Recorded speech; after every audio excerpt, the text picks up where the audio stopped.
Pyramid master అందరికీ ప్రణామాలు.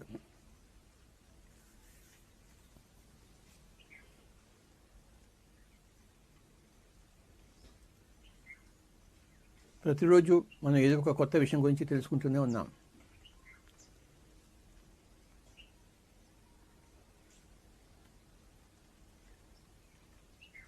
తెలుసుకోవడానికి ఎప్పుడు ఉంటూనే ఉంటాయి విషయాలు.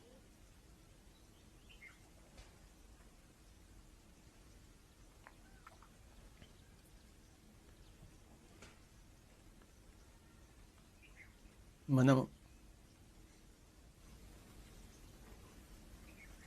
దేని గురించి తెలుసుకుంటున్నాము? మన గురించి మనం తెలుసుకుంటున్నాం.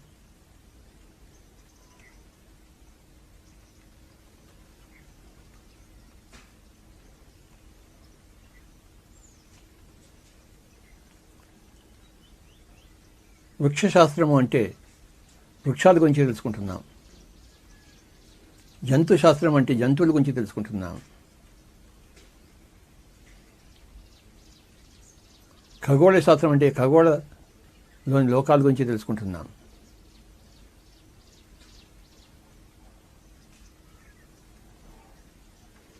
చరిత్ర అంటే ఎప్పుడో జరిగిపోయిన సంఘటన గురించి తెలుసుకుంటున్నాం.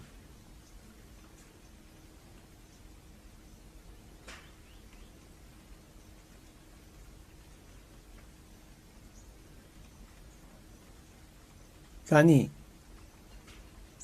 మన గురించి మనం తెలుసుకునేదే ఆధ్యాత్మికత. నేను ఎవరు?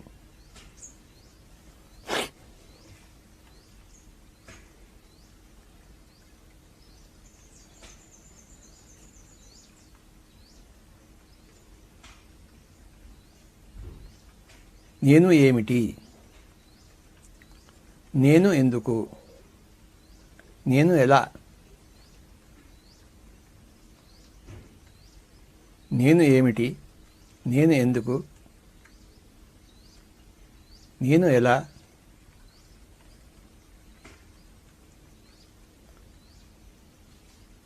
వీటి ద్వారా చెప్పేదే మన జీవిత శాస్త్రం, ఆధ్యాత్మిక శాస్త్రం. మన జీవితం గురించి మనకు చెప్పే శాస్త్రం.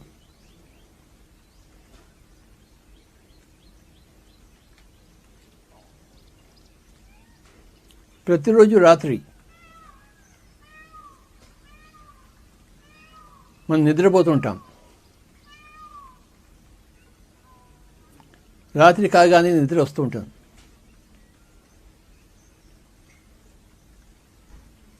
నిద్రపోయాను అంటాం పొద్దున్న లేచి. బాగా నిద్ర పట్టిందయ్యా అంటాం. లేకపోతే కలత నిద్ర పట్టిందయ్యా, ఏవేవో స్వప్నాలు వచ్చాయి నాయన,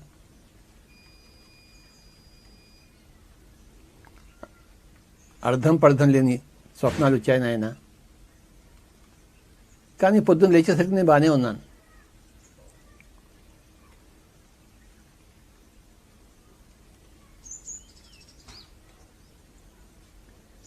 అని పొద్దున్నే లేచి ఇచ్చగా తన పనులు తాను చేసుకుంటూ, తన కోరికలతో తాను సతమతం అవుతూ, తన భావోద్వేగాలు మునిగి తేలుతూ మళ్ళీ రాత్రి వస్తుంది. మళ్ళీ అదే పోక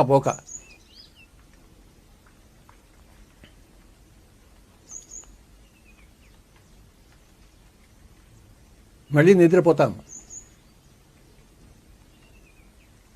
ఎక్కడికి పోతామో తెలియదు.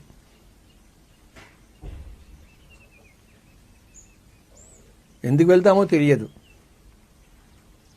మరి ఎక్కడి నుంచి తిరిగి వస్తామో తెలియదు. కానీ వెళ్తాము, వస్తాము.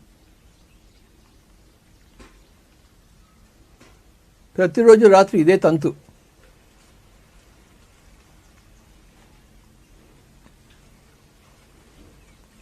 పగలంతా మెలకువగా ఉంటాము, ప్రపంచాన్ని చూస్తూ ఉంటాము, ప్రపంచంతో మాట్లాడుతూ ఉంటాము, ప్రపంచంలో చేయాలనుకున్న పనులన్నీ చేస్తూనే ఉంటాం. మళ్ళీ రాత్రి వచ్చేసరికి అలా పడక మీద పడిపోతాం. కళ్ళు మూతలు పడిపోతాయి. మళ్ళీ ఎక్కడికో ప్రయాణం.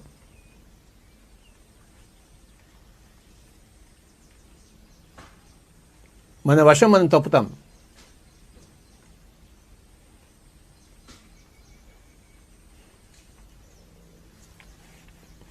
వీటిని 3 అవస్థలు అన్నారు.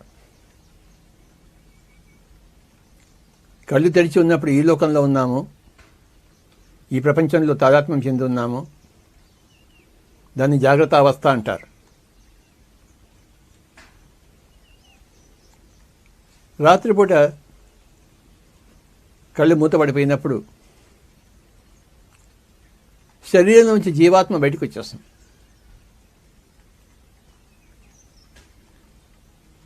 బయటకు వచ్చేసినప్పుడు 2 స్థితుల్లో ఉంటుంది: స్వప్న అవస్థ, సుషుప్తి అవస్థ.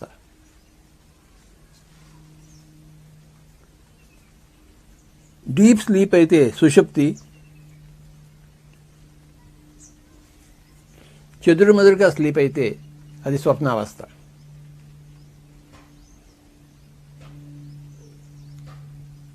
ఈ 2 అవస్థల్లోనూ, స్వప్నావస్థ సుషుప్తి అవస్థలోనూ జీవుడి శరీరం నుంచి బయటకు వస్తాడు ప్రతిరోజు.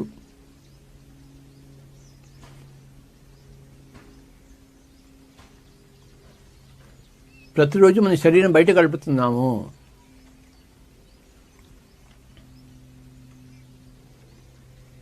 శరీరం బయట కొంత సమయము, శరీరం లోపల కొంత సమయము.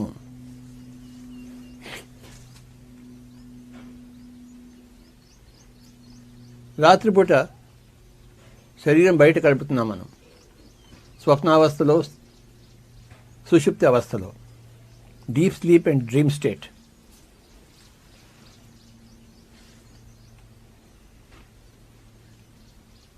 ఆ స్వప్నావస్థలో ఎవడో మన వెంట పరిగెత్తుతున్నట్టు, మనం ఎక్కడికో పరిగెత్తిపోతున్నట్టు, మన వెంట 10 మంది వచ్చి తరుముతున్నట్టు రకరకాలుగా వస్తుంటాయి.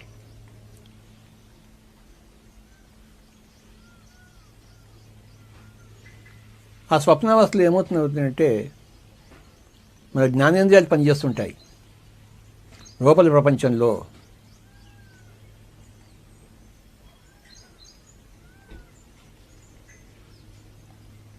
సుషుప్తి అవస్థలో మన జ్ఞానేంద్రియాలను కూడా మనం వదిలిపెట్టేస్తాం. వదిలిపెట్టేసి ఉన్నత లోకాలకు వెళ్ళిపోతాం, మన స్వస్థలానికి వెళ్ళిపోతాం, ఎక్కడి నుంచి వచ్చామో అక్కడికి వెళ్ళిపోతాం. దాన్ని సుషుప్తి అవస్థ అంటారు. మళ్ళీ పొద్దున్నే కళ్ళు తెరంగానే మళ్ళీ జాగ్రత్త అవస్థ. మన శరీరంతో తాదాత్మ్యము, మన జ్ఞానేంద్రియాలతో తాదాత్మ్యం, మన చుట్టుపక్కల ఉన్న ప్రపంచంతో తాదాత్మ్యం. రాత్రి కాగానే శరీరాన్ని వదిలిపెట్టేస్తాము, ఈ ప్రపంచాన్ని వదిలిపెట్టేస్తాము, ఈ జ్ఞానేంద్రియాలను వదిలిపెట్టేస్తాము.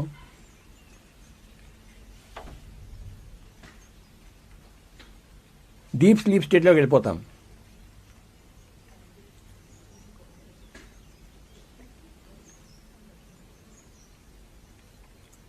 ఎందుకు ఇలా జరుగుతుందంటే ఇదంతా ప్రకృతి నియమం. మన శరీరంలో మనం ఉంటున్నాము,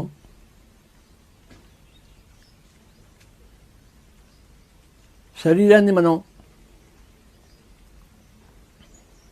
బాగు చేసుకోవాలంటే మనం శరీరంలోంచి నిష్క్రమించాలి.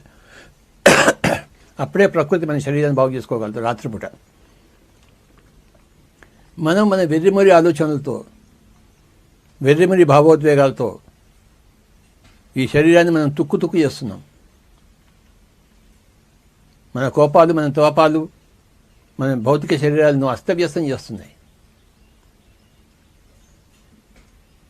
కొద్ది సమయమైనా ఈ జీవుడిని బయటకు పంపుదామని చెప్పేసి ప్రకృతి నిద్రావస్థను ప్రసాదిస్తుంది.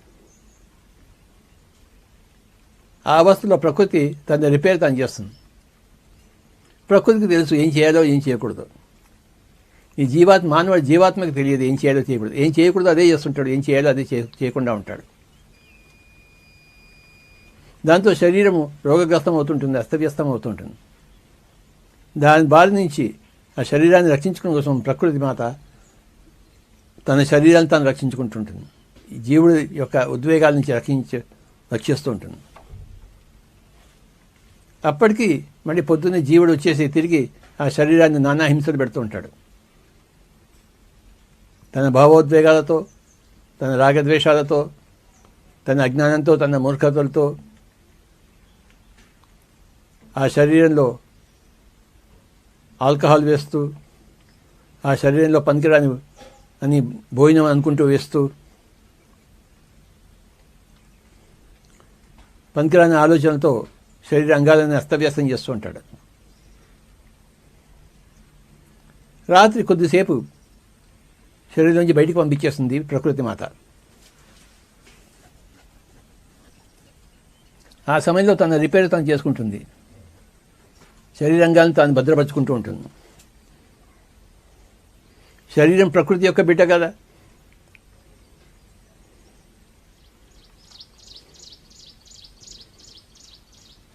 జీవాత్మ చక్కగా ఉంటే, శరీరాన్ని పాడు చేసుకోకుండా ఉంటే, భావోద్వేగాలతో, మూర్ఖతలతో, పనికిరాని తిండితో, పనికిరాని తాగుడుతో ఈ శరీరం ఎంతకాలమైనా మంతుంది. అంత శక్తివంతమైనది ఈ భౌతిక శక్తి దేహం.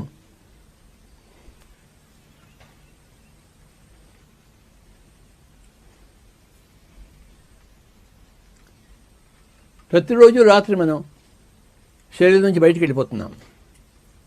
ఇది అందరూ తెలుసుకోవాల్సిన విషయం.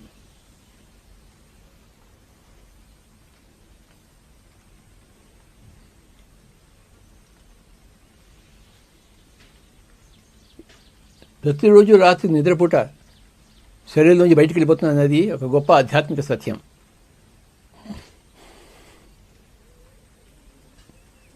ఆధ్యాత్మిక శాస్త్రము బోధించే సత్యం,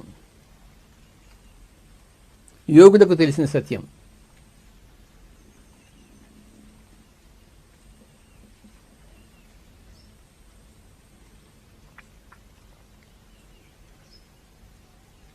ఈ ప్రతిరోజు నిద్ర అనేది ఎలాంటిదంటే ఒకానొక జీవితాంతం తర్వాత వచ్చే చావు లాంటిది.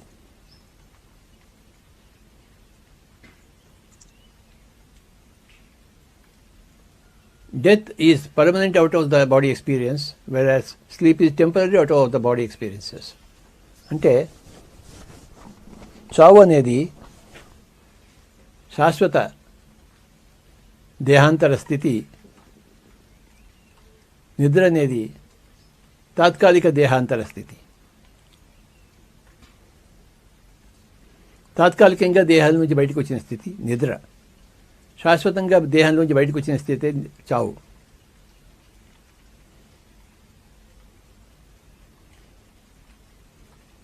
చావు అంటే చావు అని ఎక్కడా లేదు.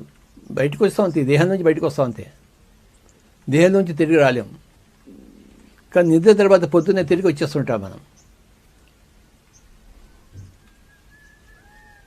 ఎన్ని రాత్రులు నిద్రపోయామో అన్ని పగళ్ళు మళ్ళీ తిరిగి వచ్చేసాము శరీరంలోకి.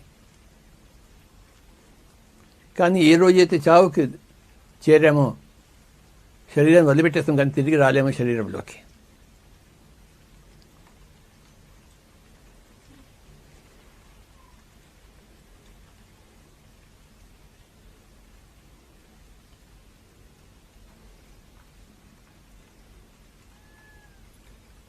మన ఎరుకను మన సుషుప్తావస్థలో, మన స్వప్నావస్థలో మనం ఉంచుకోవడమే ధ్యానం.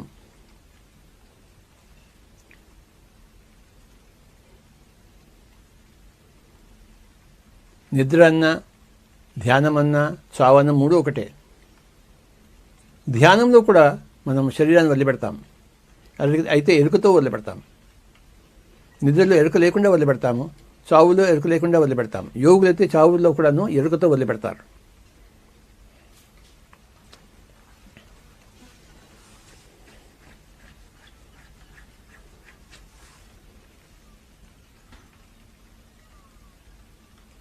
నిద్ర, ధ్యానం అనేవి తాత్కాలికంగా మనం శరీరాన్ని వదిలిపెట్టేసిన స్థితులు. చావు అనేది పర్మనెంట్గా, శాశ్వతంగా మనం శరీరాన్ని వదిలిపెట్టేసిన స్థితి.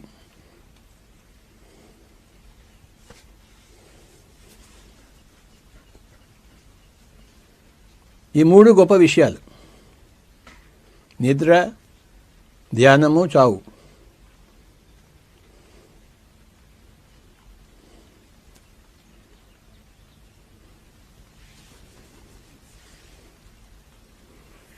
ఈ మూడింటి గురించి క్షుణ్ణంగా చెప్పేదే ఆధ్యాత్మిక శాస్త్రము. ఆధ్యాత్మిక శాస్త్రం చదివిన వాళ్ళకి నిద్ర అంటే తెలియదు, ధ్యానం అంటే తెలియదు, చావు అంటే అంతకన్నా తెలియదు.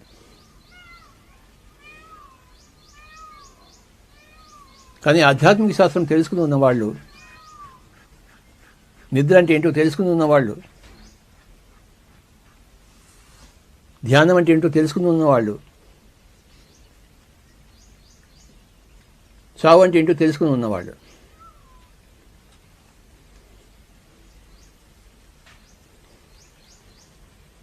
నిద్రకి, ధ్యానానికి, చావుకి ఆశ్చర్యపడని వాళ్ళు.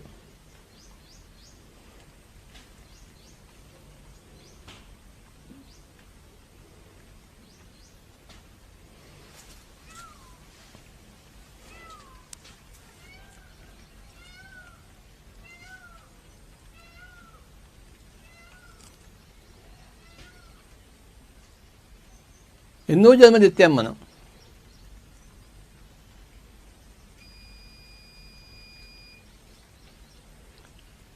ప్రతి జన్మ కూడా ఒక రోజు లాంటిదే.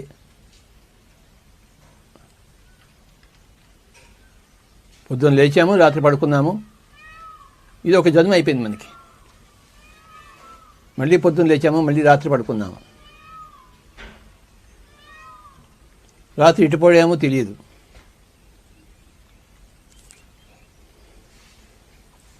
నిద్ర అనేది ప్రకృతి వరదానం మనకి. చావు అన్నది కూడా ప్రకృతి వరదానమే.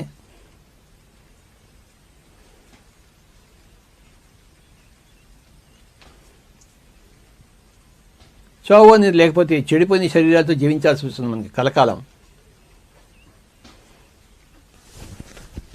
చావు అనేది ఏం చేస్తుంది? చెడిపోయిన శరీరాన్ని పక్కన పడేస్తుంది.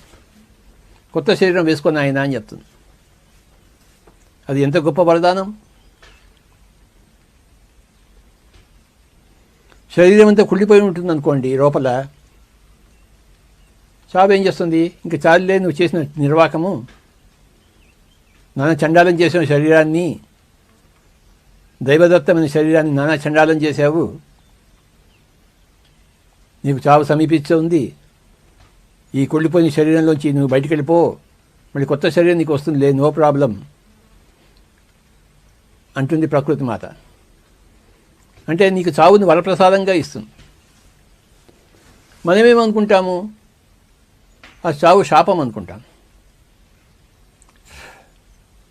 అదే మన అజ్ఞానం, మూర్ఖత. చావు అనేది ఒక గొప్ప వరదానం. ప్రతిరోజు రాత్రిపూట నిద్ర అనేది గొప్ప వరదానం. ఎలాగో చావు అనేది కూడా గొప్ప వరదానం. చిరిగిపోయిన పాత బట్టలను పక్కన పెట్టేసి కొత్త బట్టలు ఎలా వేసుకుంటామో, చిరిగిపోయిన కుళ్ళిపోయిన పాత శరీరం వదిలిపెట్టేసి మనం కొత్త శరీరాలు వేసుకుంటాం.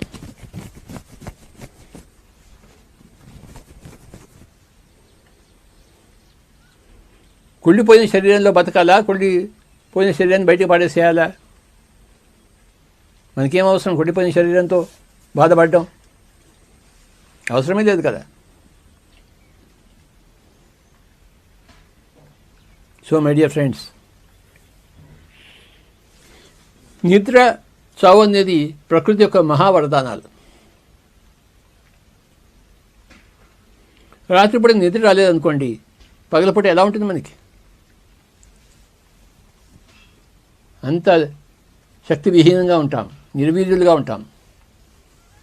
రాత్రి బాగా నిద్ర పట్టింది అనుకోండి, పగలు శుభ్రంగా ఉంటాం.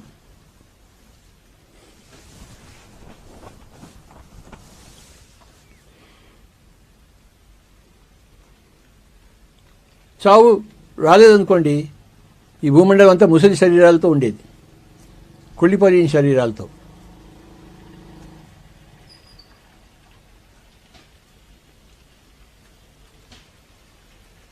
ఎక్కడ చూసినా ముసలి శరీరాలు, కుళ్ళిపోయిన శరీరాలు ఉండేవి. కానీ చావు అనే మహావరదానం వల్ల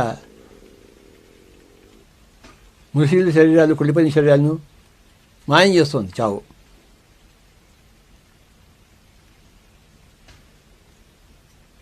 కొంచెం చక్కగా ఉన్న శరీరాలను ఉంచుతుంది.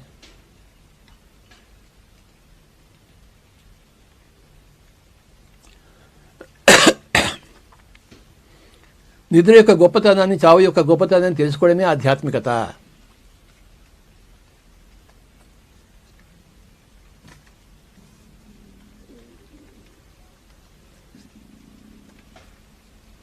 చావు యొక్క మూర్ఖతను గురించి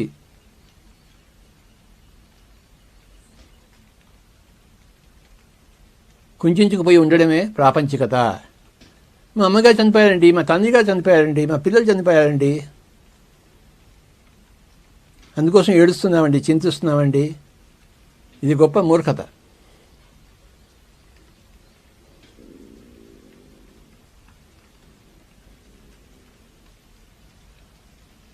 చావుకి మనం సంబరాలు చేసుకోవాలి, అది చేసుకోం.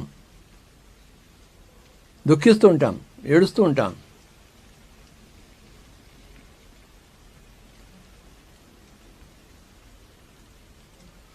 భగవద్గీతలో చెప్పినట్టు పండితుడు అనేవాడు చనిపోయిన వాడి కోసం కానీ చనిపోయేవాడి కోసం కానీ ఇద్దరి గురించి ఆలోచించాడు, ఏడవాడు. ఎవడైనా చనిపోతే ఓహో పోయాడు కదా అంటాం, ఎవడైనా పోబోతుంటే ఇంకా పోలేదా అంటాం. అంతే. దానికి చింతించవలసిన, ఆశ్చర్యపడవలసిన అవసరం కించేది మాత్రం కూడా లేదు.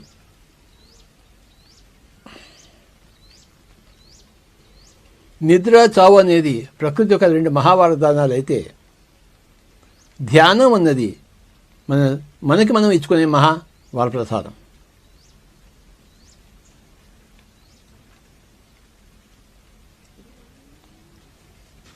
ధ్యానాన్ని ఏ అవస్థ అంటారు? జాగృత సుషుప్తి అంటారు. అంటే మనం డీప్ స్లీప్లో ఉంటాము, కానీ మన ఎరుకలో మనం ఉంటాం.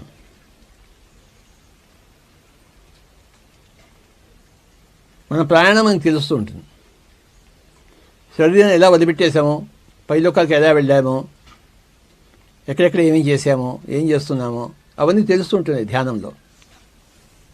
జాగ్రత్త అవస్థలో ఉంటాం, సుషుప్తి అవస్థలో, ధ్యానావస్థలో ఉంటాం, జాగ్రత్త అవస్థలో ఉంటాం.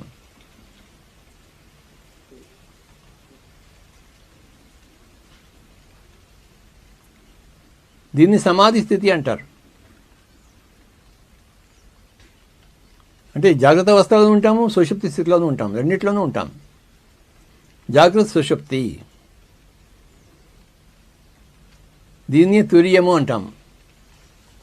అంటే జాగ్రత్త అవస్థ కాకుండా, స్వప్నావస్థ కాకుండా, సుషుప్తి అవస్థ కాకుండా, నాలుగవది 3 దాటినది తురియము.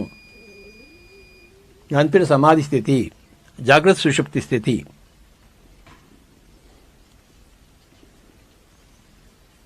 ఆ సమాధి స్థితిలో మనకి సమాధానాలు అన్నీ దొరుకుతాయి. నిద్ర అంటే ఏమిటి, ధ్యానం అంటే ఏమిటి, చావు అంటే ఏమిటి. రోజు మన శరీరం వదిలిపెట్టేసిపోతున్నాము, తిరిగి వస్తున్నాము, ఎక్కడికి పోతామో తెలిసిపోతుంది మనకి, ఎందుకోసం వెళ్ళామో తెలిసిపోతుంది, మళ్ళీ ఎందుకోసం తిరిగి వచ్చామో తెలిసిపోతుంది, అన్నీ తెలిసిపోయిన స్థితిలో సమాధి స్థితి. ఈ ప్రకృతి మనకి సమాధి స్థితిని ప్రసాదించదు, నిద్రను చావును ప్రసాదిస్తుంది. కానీ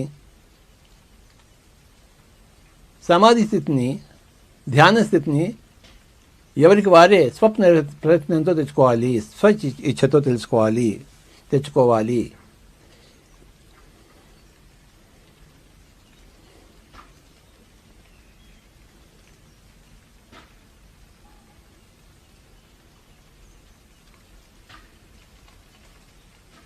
గుర్తుంచుకుందాం 3 విషయాలు: నిద్ర, ధ్యానము, చావు.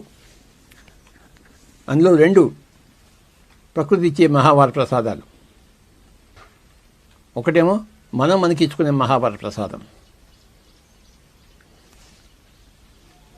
యోగీశ్వరులు అయితే తమ చావును కూడా తాము స్వచ్ఛంగా తెలుసుకుని ఉన్నవారు, కోడి తెచ్చుకుని ఉన్నవారు. ఉదాహరణకు మా గురువు గారు సదానందేవ్ గారు, ఫలానా రోజు నేను శరీరం వదిలిపెట్టేస్తానయ్యా అని చెప్పి మరీ వదిలిపెట్టేశాడు నా కళ్ళ ముందర.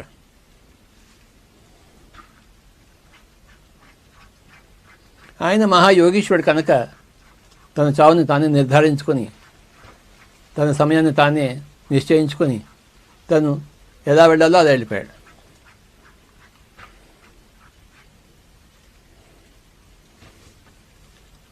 యోగీశ్వరులందరి స్థితి ఇదే.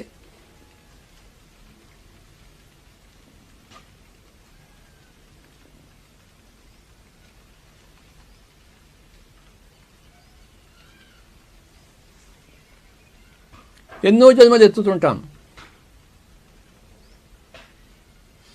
జన్మ తర్వాత జన్మ, జన్మ తర్వాత జన్మ, జన్మ తర్వాత జన్మ, జన్మ తర్వాత జన్మ.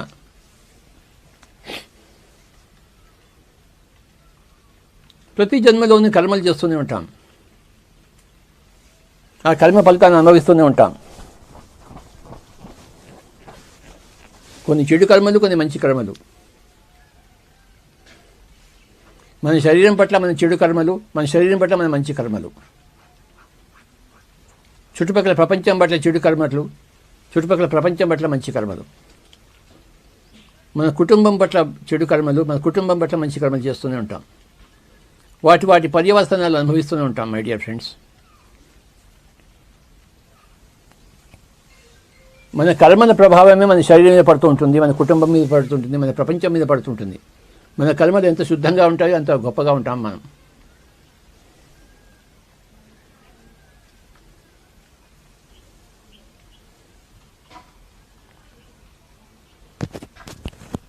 మన కర్మల నుంచి మన శరీరాన్ని, మన జీవితాన్ని సంరక్షిస్తుంటుంది ప్రకృతి మాత పాక్షికంగా.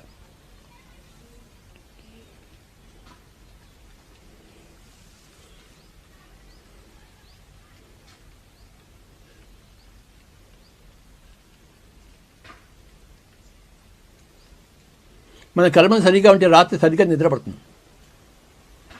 పొద్దున బట్టి మన కర్మలు సరిగా లేవనుకోండి, రాత్రి బట్టి నిద్రపడుతుంది ఏంటి? నిద్ర పట్టకపోతే ప్రకృతి మాత తన శరీరాన్ని తను బాగు తీసుకోగలదేంటి?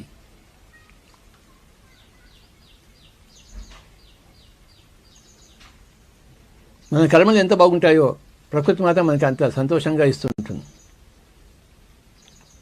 సరి అయిన ఫలితాలను. మన కర్మలు సరిగా లేకపోతే ప్రకృతి మాత మనకి సరికాని ఫలితాలను ప్రసాదిస్తూ ఉంటుంది.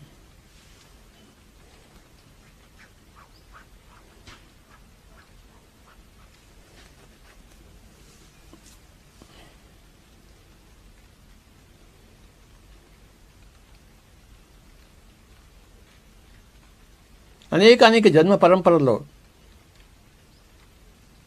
మనం ఈ విషయాలన్నీ తెలుసుకుంటూ మన కర్మలను శుద్ధం చేసుకుంటూ ఉంటాం.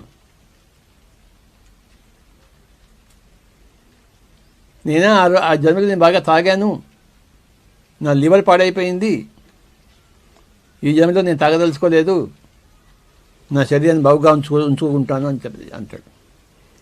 ఆ జన్మలో నేను ఎక్కువ తినేశాను, అజీర్తితో బాధపడ్డాను, ఈ జన్మలో నేను ఎక్కువ తినను, నా శరీరాన్ని బాగా ఉంచుకుంటాను అంటాడు. నేను ఫలానా జన్మలో నేను మాంసం తిన్నాను, ఈ శాకాహారి శరీరంలో మాంసాహారం వేశాను, ఈసారి నేను శాకాహారమే తింటాను, మాంసాహారం తినాను అని పాఠాలు నేర్చుకుంటుంది. జన్మజన్మల పరిస్థితుల్లో జీవాత్మ పాఠాలు నేర్చుకుంటుంది.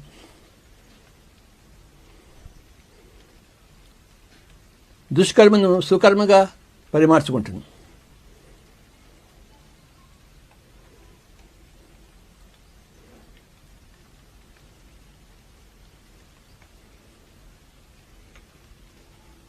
ప్రతి జన్మ గొప్ప జన్మే.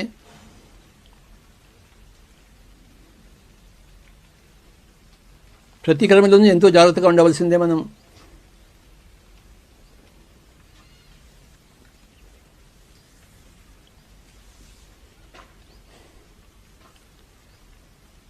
ఏ ఒక్క జన్మ ఇంకో జన్మ కన్నా తక్కువ కాదు, ఎక్కువ కాదు.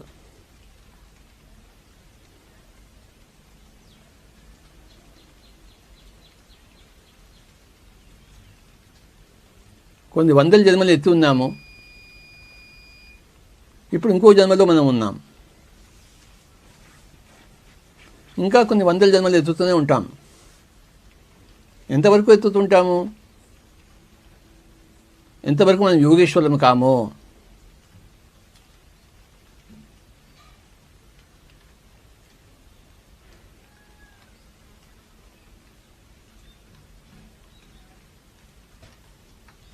ఎంతవరకు సత్యాలన్నింటినీ మనం తెలుసుకోమో అంతవరకు తెలుసుకుంటూనే పుడుతూనే ఉంటాం మనం.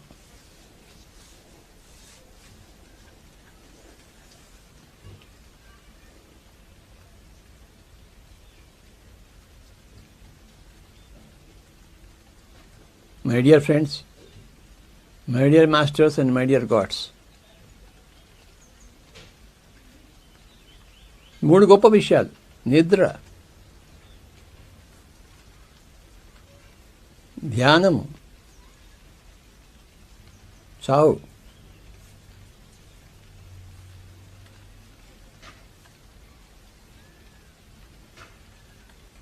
రాత్రిపూట కలలు ఎలా కంటామో పగటిపూట కలలు కూడా అలానే కంటుంటాం.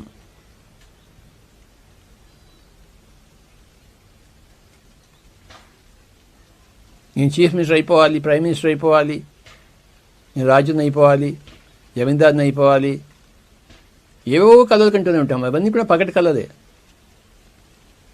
రాత్రి కళలకి పగటి కళలకి ఏమీ తేడా లేదు.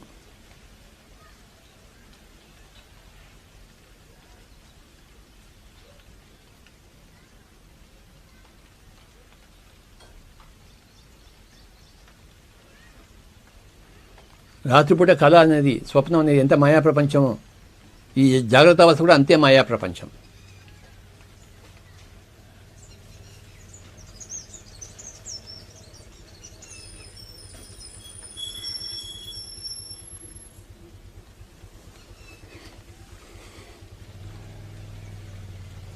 ఈ కనపడే ప్రపంచాన్ని కూడా మన జీవితంలో కూడాను ఇది ఒక స్వప్నంలా తీసుకోవాలి మనం.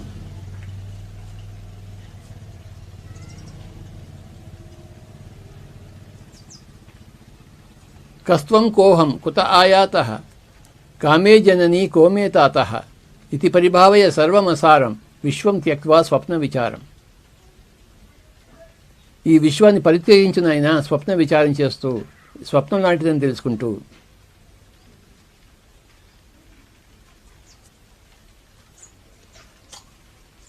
ఈ ప్రపంచం ఎక్కువ ప్రాముఖ్యం ఇవ్వమాక. ఇది స్వప్న ప్రపంచం లాంటిది. నువ్వెవడో తెలుసుకో. కస్త్వం, నువ్వెవడు. కోహం, నేనెవరిని. కుత ఆయాతః, ఎక్కడి నుంచి వచ్చాము. కామే జనని కోమే తాతః, ఎవరు నా తల్లి, ఎవరు నా తండ్రి. ఇది పరిభావయ సర్వం అసారం, ఇలా భావిస్తూ సర్వాన్ని అసారంగా గ్రహిస్తూ విశ్వం త్యక్వా స్వప్న విచారం. ఈ విశ్వాన్ని కూడాను ఒక స్వప్నం భాతి, ఒక కళ్ళ భాతి మనం పరిత్యజించాలి. ఇందులో పూర్తిగా తారతమ్యం అయిపోకూడదు. ఇదేదో పెద్ద గొప్ప వాస్తవంలాగా, సత్యంలాగా. మనం రాత్రిపూట నిద్రపోతున్నప్పుడు కళకు వచ్చినప్పుడు మనం దాన్ని ఏమైనా సత్యంగా భావిస్తున్నామా? కళ్ళ నుంచి బయటికి రాగానే మనకు తెలిసిపోతుంది, అయ్యో నేను కళ్ళలో కన్నాను, అనవసరంగా బాధపడ్డాను, పులి వచ్చి మీద పడింది అనుకున్నాను, పులి లేదు, అరణ్యము లేదు, నేను హాయిగానే ఉన్నాను, బతికే ఉన్నాను. అయితే పులి వచ్చింది చంపేసింది. కళ్ళలోంచి లేగానే పులి లేదు, అరణ్యము లేదు, చావు లేదు.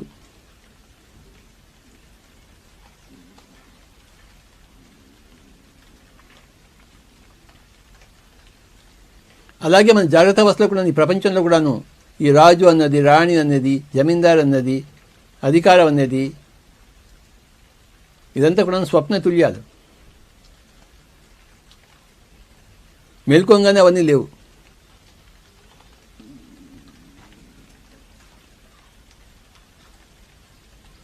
హిట్లర్ నేను గొప్ప రాజును అనుకున్నాడు, కానీ చనిపోయాడు. ఇప్పుడు ఏం చేస్తున్నాడు? ఎక్కడో ఏడుస్తూ ఉంటాడు.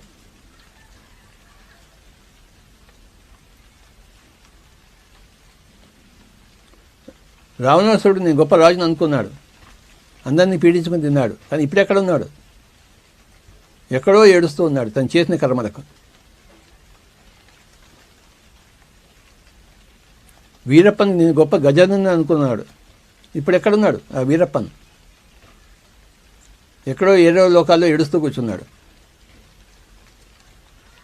కానీ మంచి కర్మలు చేసిన వాడు, గాంధీ లాంటి వాడు ఇప్పుడు ఎక్కడున్నారు? ఏదో లోకంలో ఉన్నారు, కానీ ఎంతో హాయిగా బతుకుతున్నారు వాళ్ళు.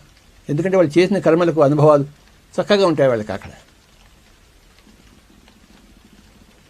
మన కర్మల ఫలితాన్ని మనం ఎప్పుడు తప్పించుకోజాలం, పరిగెత్తజాలం.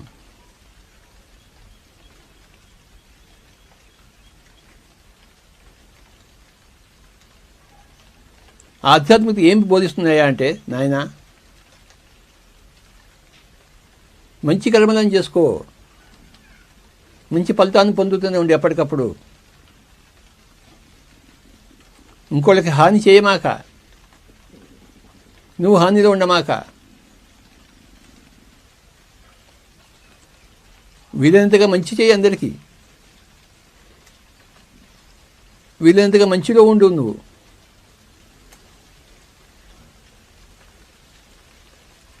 ఈ ప్రపంచాన్ని కూడా స్వప్నంగా తీసుకో. అలాంటి ట్రైనింగ్ ఇస్తుంది ఆధ్యాత్మికత.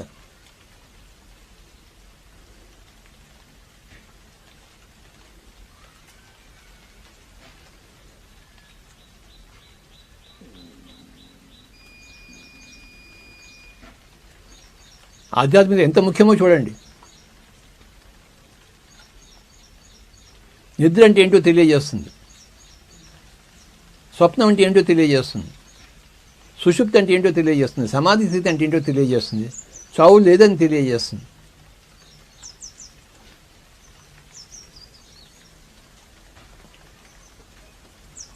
మనమంతా మరణం లేని వాళ్ళని తెలియజేస్తుంటుంది.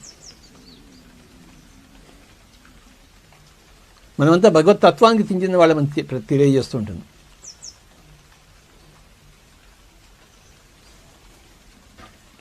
మనల్ని దుఃఖం నుంచి కాపాడుతుంది ఆధ్యాత్మికత.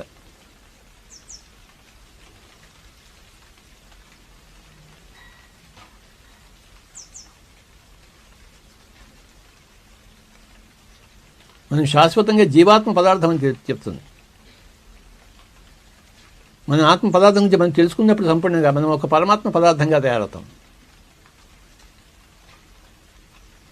ఒకనొక జీవాత్మ పదార్థము ఒకనొక పరమాత్మ పదార్థంగా తయారైపోతుంది. ఉన్నదంతా సర్వాత్మే.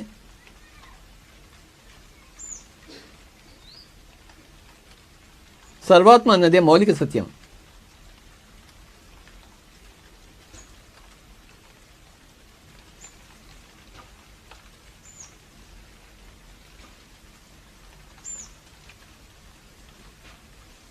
జీవాత్మ అనేది పరంపరాగత సత్యం,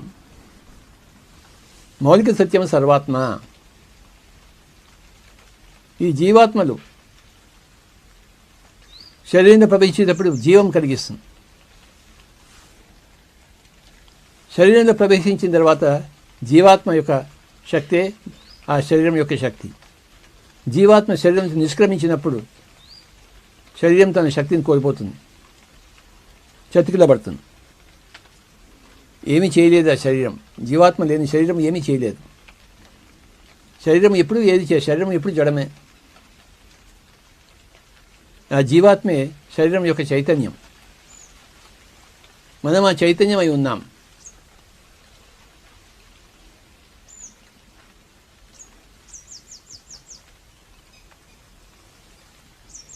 మై డియర్ ఫ్రెండ్స్, ఎన్నో ఉద్గ్రంథాలు ఉన్నాయి వీటన్నిటిని మనకి ప్రబోధించడం కోసం. క్రిస్టల్ క్లియర్గా చెప్పు ఉన్నాయి. చావు అంటే ఏంటి, నిద్ర అంటే ఏమిటి,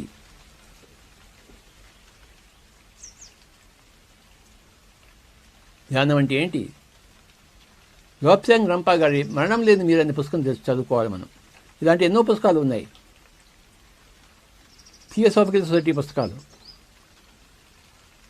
థింకింగ్ ఇన్ డెస్టినీ అనే పుస్తకం, హెరాల్డ్ డబ్ల్యూ పెర్సివాల్. ప్రస్తుతం నేను ఆ పుస్తకం చదువుతున్నాను, thinking in destiny.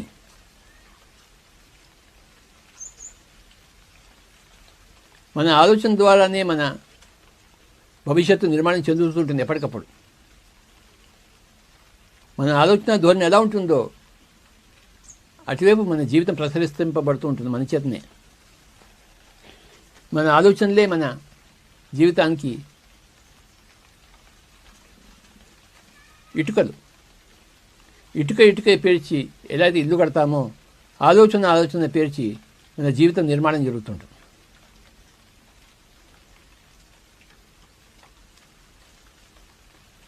Thinking and destiny అనే పుస్తకం హెరాల్డ్ డబ్ల్యూ పెర్సివాల్ అనే పుస్తకం గొప్ప పుస్తకం. ప్రస్తుతం నేను దాన్ని చదువుతున్నాను. ఇంతకుముందు ఎన్నోసార్లు చదివాను, మళ్ళీ చదువుతున్నాను.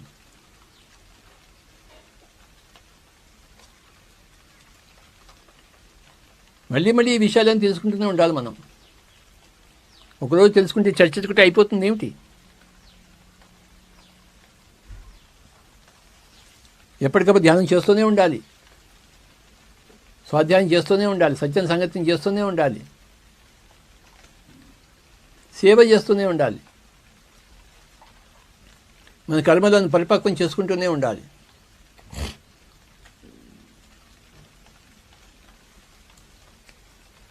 జీవుడి యాత్ర అనంత యాత్ర.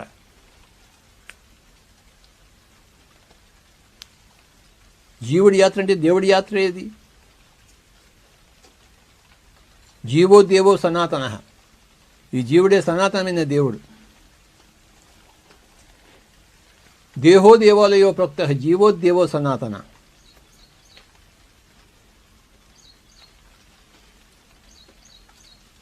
ఈ దేహమే దేవాలయం అని చెప్పబడింది. జీవుడే సనాతనమైన దేవుడు. జీవాత్మ అంటే దైవాత్మే, జీవుడు అంటే దేవుడే.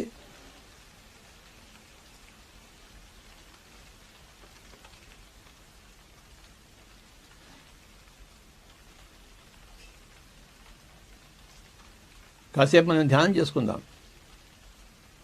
యథావిధిగా.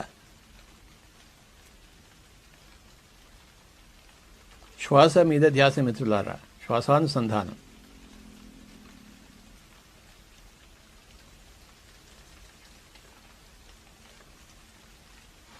మనది మనం సశక్తీకరణం చేసుకుందాం ధ్యానం ద్వారా. ఆలోచనలను కట్టడి చేద్దాం, ఆలోచనలను శూన్యం చేసుకుందాం.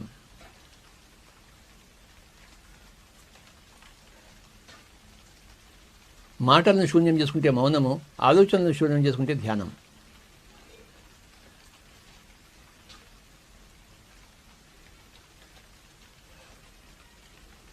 ఉచ్ఛ్వాస నిశ్వాసాలతో కూడి ఉందాం మై డియర్ ఫ్రెండ్స్.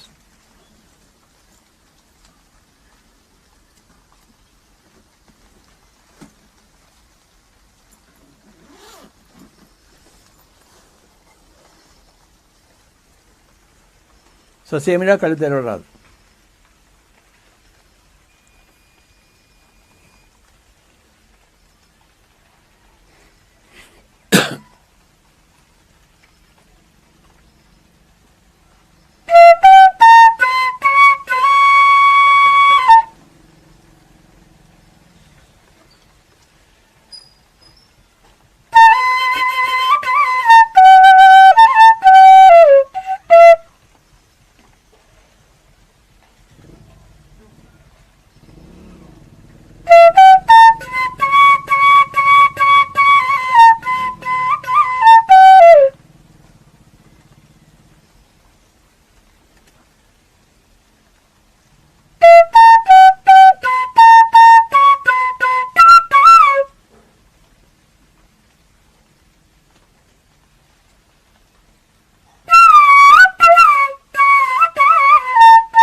ఆఖరి 1 నిమిషం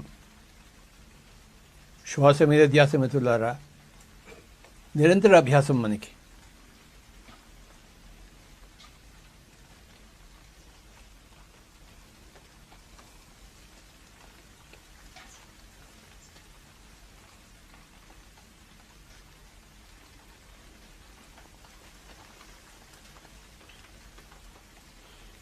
మనం కూడా ఆది శంకరాచార్యుల వాళ్ళ జీవిద్దాం.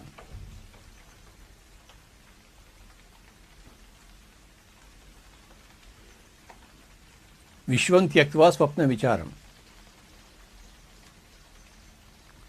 ఈ కనపడేదంతా స్వప్నం భాతే. అంతకన్నా ఎక్కువ ప్రాముఖ్యత లేనే లేదు దీనికి. రాత్రిపూట నిద్రలో కళలో ఎంత ప్రాముఖ్యత ఉందో పగటిపూట కూడాను ఈ పగటి కళలు కూడా అంతే ప్రాముఖ్యత.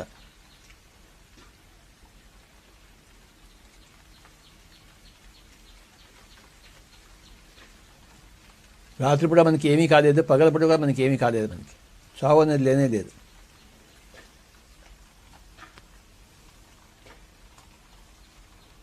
సత్యం తెలుసుకుని జీవిద్దాం. ఆఖరి 30 సెకండ్లు.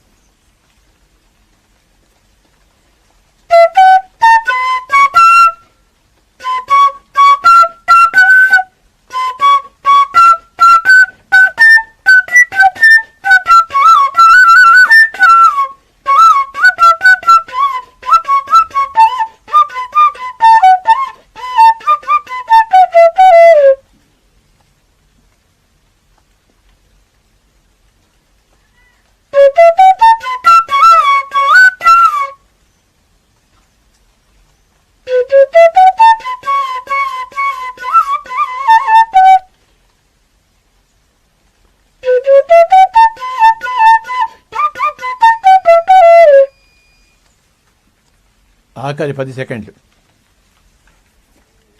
10, 9, 8, 7, 6, 5, 4, 3, 2, 1, 0. రెండు చేతులను రెండు కళ్ళ మీద పెట్టుకుందాం. 5, 4, 3, 2, 1, 0. Slowly remove your hands and you may open your eyes.